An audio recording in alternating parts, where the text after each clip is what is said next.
Motor way पर colour कहार के मकाम पर बस हादसे में 10 अफराद जान बहक हो गए हैं। मुतअद्दिद अफराद के जख्मी होने के इत्तलात हैं, जबकि रेस्क्यू हुकाम के मुताबिक हादसा बस के ब्रेक फेल हो जाने के बाइस पेश आया है। मजीद जानते हैं डॉन न्यूज़ के नुमाइंदे ताहिर नसीर से। जी ताहिर, हादसे से मुतालिक तफसीलात से आगाह कीजिएगा और जख्मियों की हालत कैसी बताई जाती है? जी देखिए, मोटरवे कलर कहार के करीब सॉल्ट रेंज के एरिया, यहाँ पे तेज रफ्तार मुसाफिर बस उलट गई। रेस्क्यू हुकाम का ये कहना है कि हादसा जो है वो ब्रेक फेल होने की वजह से पेश आया।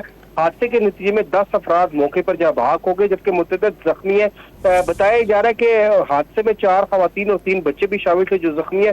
जख्मियों की हालत खतरे से बाहर बताई जा रही है, उनको रावलपिंडी अस्पताल मुंतकिल किया गया, जबकि जब ये हादसा पेश आया तो उस वक्त तमाम जख्मियों को फौरी तौर पर ट्रामा सेंटर मुंतकिल किया गया था। तमाम अब जख्मियों को मजीद तिब्बी इमदाद के लिए अस्पताल मुंतकिल कर दिया गया और हादसा तेज रफ्तारी के बायस ब्रेक फेल होने के बायस पेश आया। जी बहुत शुक्रिया ताहिर नसीर अपडेट करने के लिए।